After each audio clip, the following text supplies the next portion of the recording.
Nimrod, cuya figura solo se describe en el libro del Génesis, es un personaje bíblico oscuro al que muchas mitologías antiguas le han dirigido su interés.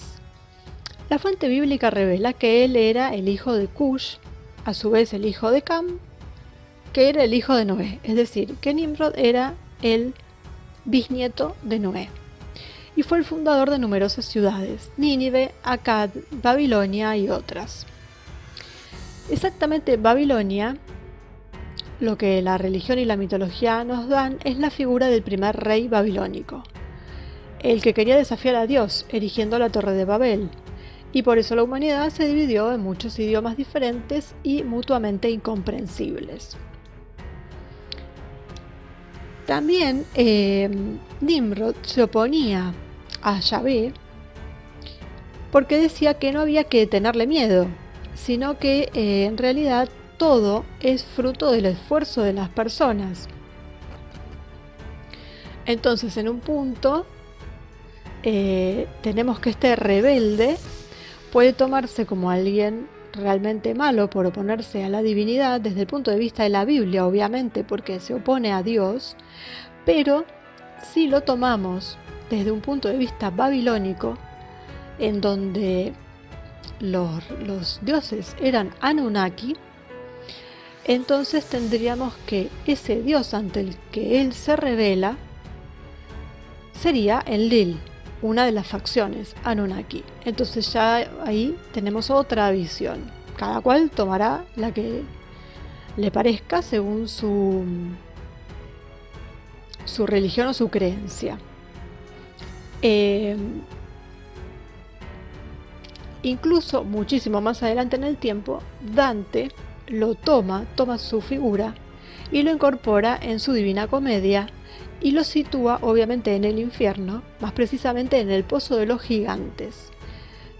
Para nada errado, ¿por qué? Porque Nimrod, además de que siempre nos cuentan que era de una gran estatura, que era justamente un gigante, y tiene lógica porque era el bisnieto de Noé, está muy cerca, él era uno de los primeros reyes terrestres, pero está muy cerca de los Nefilim en tiempo, y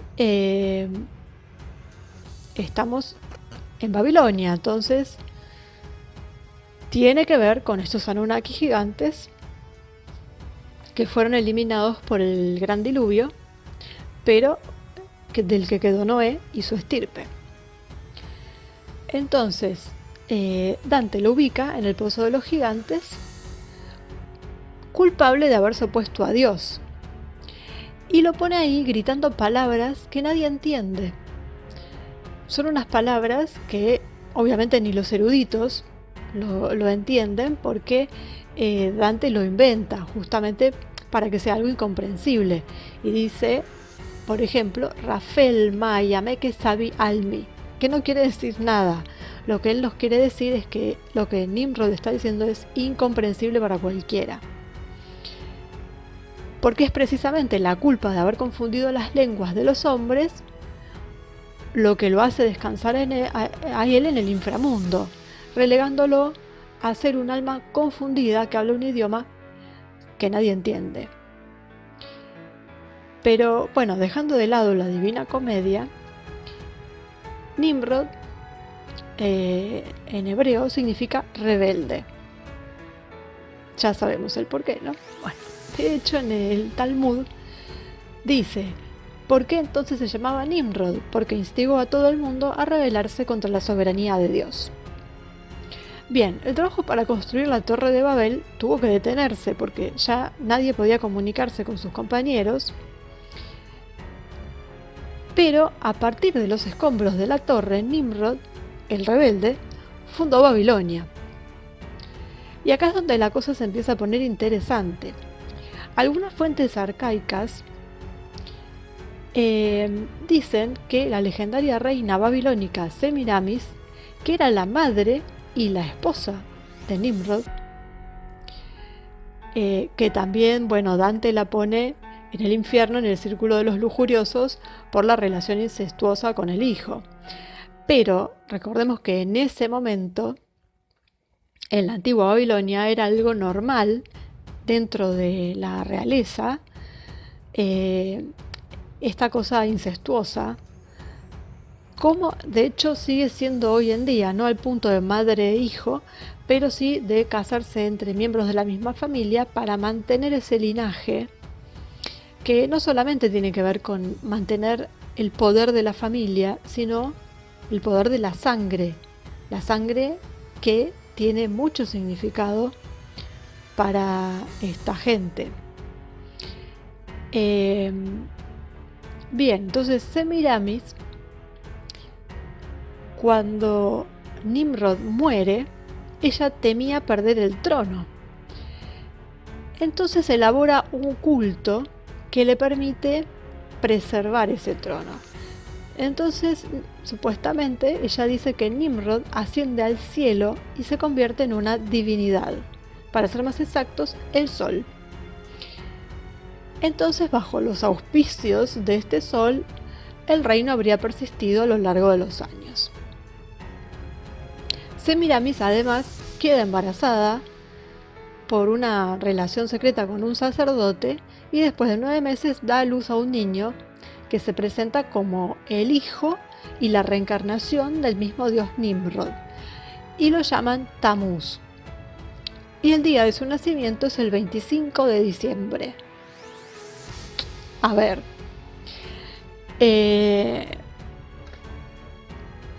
también hay una versión muy antigua en donde dice que cuando Nimrod muere, asciende al cielo y se convierte en una divinidad, pero se convierte en el dios Baal, a quien ya se le rendía culto y se extendió luego por muchísimos pueblos, y que no era precisamente nada bueno. Ya sabemos la historia de Baal Moloch y todo lo que vino después, y tiene que ver con estos linajes y con estas costumbres. Entonces, esta antigua mitología sigue con las peculiaridades como esa concepción, la resurrección, las fechas, de los cuales hay otros ejemplos, como por ejemplo Mitra, Horus, Osiris, que aunque son de otras culturas, que son distantes entre sí, tanto geográfico como cronológicamente, se influenciaron unas a otras y además crearon el molde, digamos, a partir del cual se formaron también o surgieron los rituales cristianos, que nada tienen que ver con la figura de Jesús. O sea, Jesús, hay que diferenciar la figura de Jesús como aquel que vino realmente a traer sus enseñanzas, y lo que después hicieron los hombres con esa figura, que fue meterlo en este molde de donde siempre surgen las mismas fechas ritualísticas y los mismos rituales, valga la redundancia, a lo que solo se le va cambiando el nombre según la cultura y la época. Pero siempre tenemos las mismas fechas y los mismos eventos. Y el santo de Jesús cayó en eso, o sea, no él, sino que lo usaron su imagen, luego de su desaparición, usaron su imagen y siguieron haciendo exactamente lo mismo. Bien, además de Tamuz, también dicen que el crucifijo era el símbolo que lo representaba, que era un pescador, y que todos los años se celebraba un duelo ritual en toda Babilonia, anunciando la muerte y la resurrección de la divinidad, hijo del sol, portador de la primavera y de la prosperidad. Y de hecho, Tamuz todavía tiene un mes en el calendario judío. Bien, lo mismo con Mitra. Entonces, eso ya lo sabemos casi todos, que las fechas no coinciden con la realidad y que solamente se se las hace encajar, digamos. Muchas fechas, muchos rituales. El tema del crucifijo, el tema del pez, la muerte y la resurrección. Bueno, muchas cosas. Tampoco olvidemos que las iglesias siempre se edificaron sobre templos paganos también. Y responde a muchas cosas, no solamente a seguir con estos antiguos rituales, sino que la gente estaba acostumbrada a estas creencias y era muy difícil hacerlas cambiar. Entonces simplemente se puede cambiar un nombre, es fácil que la gente lo asimile, pero las fechas y los rituales los van a seguir haciendo, porque además de estar acostumbrados, saben naturalmente que hay ciertas energías que se mueven en esas fechas. Entonces, por lo tanto, lo de Nimrod es una figura oscura que la mitología no deja en claro, ¿no? Porque por un lado tenemos el cazador rebelde contra el cual Dios desató su ira, y por el otro lado una deidad que surgió de la astuta Semiramis. Y también hay como un hilo que nos lleva desde Mesopotamia hasta Grecia y que seguiría en parte con los mitos de Hermes y de Heracles.